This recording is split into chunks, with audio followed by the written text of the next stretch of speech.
क्या नाम जब सच में आपकी हर समस्या का समाधान है, या हम सबसे बड़ा भ्रम जी रहे हैं? आपने शायद सीमा गोविंद के वीडियो देखे होंगे। पिछले कुछ समय से वे नाम जप और प्रेमानंद बाबा की शिक्षाओं पर खुलकर सवाल उठा रही हैं। उनका कहना है कि केवल नाम जप से जीवन नहीं बदलता, लेकिन क्या सचमुच ऐसा है? क्या नाम जप व्यर्थ है, या हमने ही उसके वास्तविक अर्थ को गलत समझ लिया है? आज की यह वीडियो किसी की श्रद्धा तोड़ने के लिए नहीं है, बल्कि एक ऐसा सवाल पूछने के लिए है जिसे शायद हम पूछने से डर रहे हैं। अगर केवल भगवान का नाम लेने से हर समस्या समाप्त हो जाती है, तो लाखों बार नाम जप करने वाले लोग आज भी डर, तनाव, बीमारी और दुख में क्यों जी रहे हैं? और अगर नाम जप हर पाप और हर विकार को मिटा देता है, तो नाम जप की महिमा गाने वाले कुछ बड़े धर्मगुरु आसाराम, राम रहीम, नित्यानंद और रामपाल गंभीर अपराधों के आरोपों में क्यों फंसे? अगर नाम जप सचमुच इंसान को भीतर से बदल देता, तो उनका चरित्र क्यों नहीं बदला? यहीं से असली प्रश्न शुरू होता है। समस्या नाम जप में है या हमारी समझ में? सच यह है कि आज का इंसान एक जादुई चाबी चाहता है।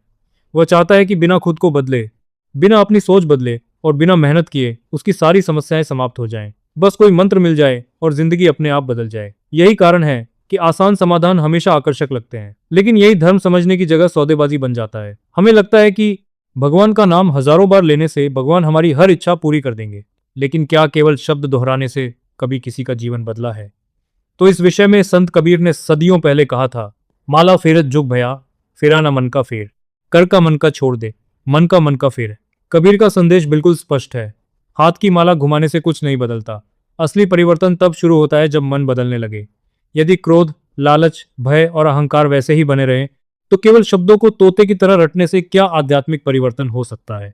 मैं अपने अनुभव से कहता हूं कि मेरे जीवन में परिवर्तन तब आया जब मैंने बौद्धिक, भावनात्मक और आध्यात्मिक तीनों स्तरों पर स्वयं को बदलना और जानना शुरू किया। आज मुझे किसी बात का भय नहीं सताता, क्योंकि यदि आध्यात्मिकता हमें निर्भय बनाना ही न सिखाए, तो उसका उद्देश्य क्या है? और यदि कोई गुरु जीवन भर आपको डराकर अपने साथ बांधे रखे, तो ऐसी आध्यात्मिकता का लाभ क्या? पिछले कुछ वर्षों में प्रेमानंद बाबा की लोकप्रियता के साथ नाम जप भी एक आंदोलन बन गया। लाखों लोग घंटों माला फेर रहे हैं। उन्हें बताया जाता है कि हर दुख का समाधान नाम जप है, लेकिन फिर भी लोग कहते हैं, मैंने वर्षों नाम जप किया, फिर भी मेरा डर नहीं गया, चिंता नहीं गई, क्रोध नहीं गया। और जवाब मिलता है, शायद तुम्हारी सोच और भावनाओं में कोई कमी है, इसलिए और नाम जप करो। लेकिन अगर तरीका ही गलत हो, तो मात्रा बढ़ाने से क्या बदल जाएगा? मनोविज्ञान हमें एक महत्वपूर्ण बात बताता है। हमारे भीतर इच्छाएं, भय, क्रोध, ईर्ष्या और अहंकार मौजूद रहते हैं। नाम जप कई बार इन्हें कुछ समय के लिए शांत कर सकता है, लेकिन जरूरी नहीं कि उन्हें समाप्त भी कर दे। मनोविज्ञान इसे सप्रेशन यानी दमन कहता है। आप नाम जाप से केवल अपने मन के विकारों को किसी कोने में दबा देते हैं और सोचते हैं कि मैं भगवान का नाम लेता हूं, तो भगवान खुश हो जाएंगे और अपनी कृपा बरसाएंगे। ऐसे लोगों के लिए मुझे बहुत हंसी आती है। ये इतने झूठे और मक्कार होते हैं कि अपने हर गलत काम और सोच को नाम जप से भुला देते हैं। कल्पना कीजिए कि किसी ज्वालामुखी के ऊपर भारी पत्थर रख दिया जाए। कुछ समय तक सब शांत रहेगा, लेकिन भीतर का लावा वहीं रहेगा। एक दिन विस्फोट होगा। यही कारण है कि कई लोग वर्षों की साधना के बाद भी छोटी सी घटना पर टूट जाते हैं, क्योंकि समस्या दब गई थी, समाप्त नहीं हुई थी। उदाहरण के लिए आसाराम को ही देख लीजिए। उन्होंने जीवन भर नाम जप की महिमा गाई, लाखों लोगों से नाम जप करवाया। यदि केवल नाम जप ही हर समस्या का समाधान होता, तो कुछ न कुछ चमत्कार दिखाई देना चाहिए था। लेकिन आज भी वो जेल में सजा कर रहे हैं, और यह एक वास्तविकता है जो सबके सामने है। यह उदाहरण कम से कम इतना तो पूछने पर मजबूर करता है कि क्यों कथावाचक ऐसे भक्तों की ऐसी कहानी सुनाते हैं जो नाम जप से चमत्कार कर देते थे कि ईश्वर खुद आकर उन्हें दर्शन देते थे। इस तरह से तो आसाराम अब तक निर्दोष होकर बरी हो जाते। अक्सर जब लोग प्रेमानंद बाबा से पूछते हैं कि नाम जप के बाद उनके जीवन में परेशानियां क्यों बढ़ रही हैं, तो उन्हें कहा जाता है कि पिछले जन्मों के कर्म कट रहे हैं, इसलिए दुख बढ़ रहा है। मैं किसी की श्रद्धा पर प्रश्न नहीं उठा रहा, लेकिन इतना जरूर पूछ रहा हूं, क्या किसी ने इतने बुरे कर्म किए कि वो अपनी सजा पहले किसी नरक में या किसी जानवर की योनि में काटेगा और फिर उसे पूरा करके मनुष्य योनि में आएगा, जहां वो अभी भी सजा ही काट रहा है? तो इस तरह तो ये एक बहुत बड़ा धोखा है हमारे साथ। एक समय मैं भी सोचता था कि शायद मैं कम नाम जप करता हूं, लेकिन फिर मैंने धर्म ग्रंथ पढ़े, योगियों को सुना और मनोविज्ञान का अध्ययन किया।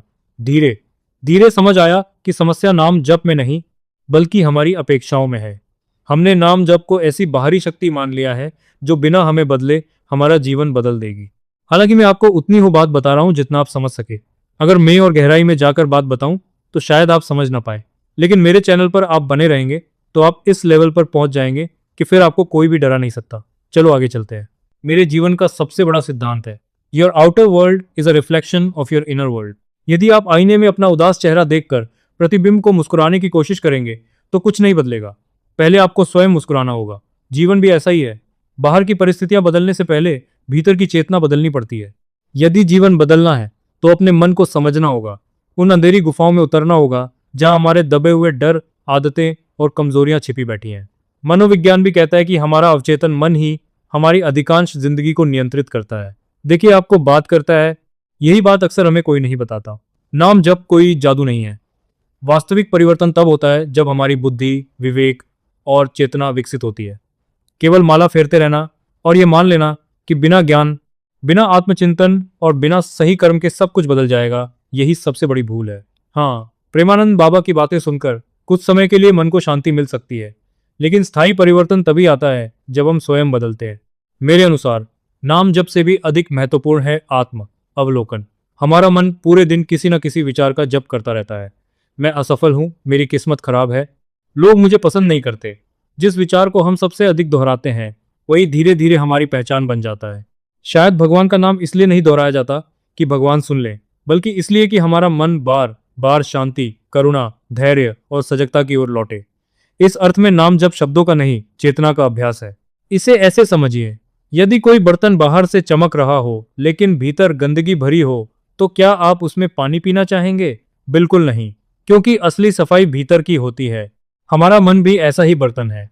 यदि पूजा, माला और मंदिर के बाद भी क्रोध, भय, ईर्ष्या और लालच वैसे ही बने रहें, तो केवल शब्द दोहराने से जीवन नहीं बदलता। नाम जप का उद्देश्य भगवान को बदलना नहीं, स्वयं को बदलना है। जब मन बदलता है तब दुनिया बदलती हुई दिखाई देती है। दुनिया वही रहती है, लेकिन उसे देखने वाली चेतना बदल जाती है। और शायद नाम जप का सबसे गहरा अर्थ भी यही है, शब्दों की पुनरावृत्ति नहीं, बल्कि जागरूकता का जागरण।